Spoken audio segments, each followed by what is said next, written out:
How do I assess different insulation recommendations? We live in court. I don't know the technical terms, but our house configuration is split-level ranch, 2 floors plus attic.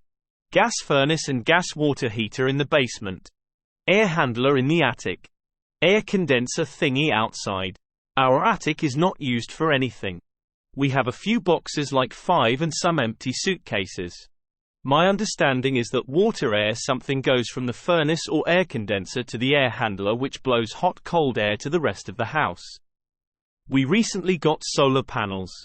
As part of the solar panel process, our electric company Eversource requires we get a home energy audit done by a home energy audit assessment company. It just so happens to be that these home energy audit assessment companies also give recommendations, and you can pay them to do the recommendations. And if you go with one of the recommendations, then Eversource gives a lot of credits rebates which bring the price down by more than 50%. This is the timeline of events. Home Energy Audit Assessment Company as sent by Eversource recommends we add a thick layer of cellulose insulation or fiberglass batting to the floor of our attic. They said they don't recommend spray foam between the roof rafters because we have vented attic, so insulating the roof would not improve the insulation value since outside air is allowed to enter the attic for ventilation. Not sure what that means. I didn't know if I could trust Home Energy Audit Assessment Company. So I called Eversource to get the name of another Home Energy Audit Assessment Company. I had Home Energy Audit Assessment Company B come and they gave a similar recommendation as above. I'm a paranoid person. So then I found Home Insulation Company C that is not linked to Eversource. They told me that putting the loose insulation on the attic floor will not help because then my attic will be hot cold, and that means my air handler will have to work harder. When the heat is on, the attic will be cold, and when the cooler is on, the attic will be hot. Home Insulation Company C recommends I put spray foam spray in the roof rafters. This will make sure the attic is the same similar temperature as the rest of the house, and this will be better. They said all holes in the attic will be sealed. Does that mean we won't have a vented roof anymore? Is that okay? As I said, I'm paranoid. So I called Home Insulation Company D. And they said pretty much the same thing as Home Insulation Company C. So now I'm kinda lost, confused. I don't know who is right and what I should do. I can't use the Eversource rebates credits with the second two companies, but I don't care about that if the foam spray is better for the house. To recap, Company A and Company B recommended by Eversource. Recommend loose insulation on attic floor. 50% credits rebates from Eversource.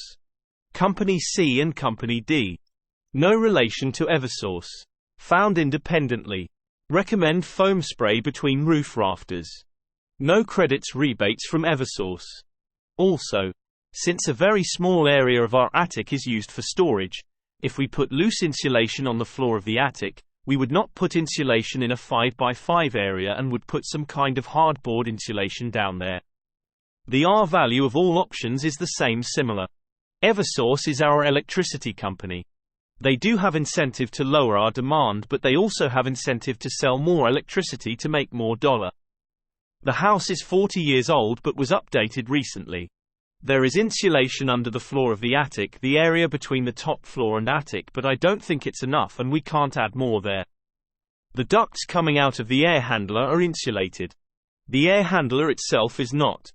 Can someone please help me with what is the better option and why? Question from user I am the Nacho Man at Stack Exchange. Answer. There are 3 issues embedded in your question, so I'll separate them. Issue 1 is the difference between a vented attic and a hot roof setup. A vented attic means that the roof stays cool, which helps prevent ice dams. You can also put a lot of insulation between the ceiling joists, what you call the attic floor, raising the R value to 60 or more. That setup is undeniably good for your heating bill. A hot roof means that you put the insulation between the rafters, those are the pieces of wood holding the roof together.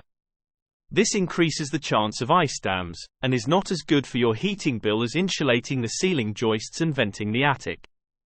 The difference between loose fill insulation and fiberglass bats is another matter, but if you are not planning on using the attic for anything else later, then either one is fine as long as the R value is identical.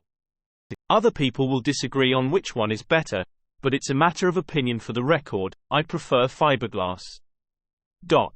BTW, the company that said that you can't put insulation between the rafters because you have a vented attic, is partially correct. But you can always seal the attic. Depending on your current setup, this might be as easy as closing a couple of vents, or as difficult as sealing ridge and soffit vents. Issue 2 is that of the Eversource discounts. Get the estimates and speak with the power company directly, as some of the options will be free or nearly so. The installers will only care about what is easiest, cheaper for them to install. I live in the Northeast and they have come twice different houses to put loose fill in the attic, and both times it was free. The other work they did, my cost came to be a little above the cost of the materials, so it was a good deal and I didn't have to do the work myself. Still, the company sent a bunch of hacks to do the job and I had to be there to direct them and check everything was done right. Otherwise they would have done a shitty job and then go collect their check from the power company. If I were not getting the discounts from the power company, I would just hire an independent insulation contractor. Issue 3 is that of the air handler in the attic, and this is a question for the HVAC people. I'm no HVAC guy, but what I've seen is that all of the ducts end up being covered by the insulation, so the ducts will mostly be within the thermal envelope of the house.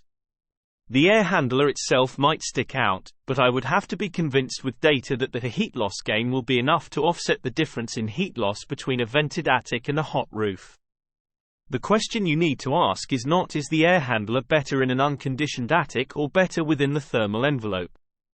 Because the answer will be better within the thermal envelope, the question you need to ask the HVAC people is if the heat loss of having the handler in a vented attic will be greater than the heat loss of a hot roof setup. The actual efficiency gains from doing this work at all will depend on how your house is currently insulated. In one of the houses I mentioned above, the annual heating fuel expense went from $2,000 a year to $500 after doing the energy efficiency improvements. In the second house, it did not make a difference. Answer from user Cheery at Stack Exchange.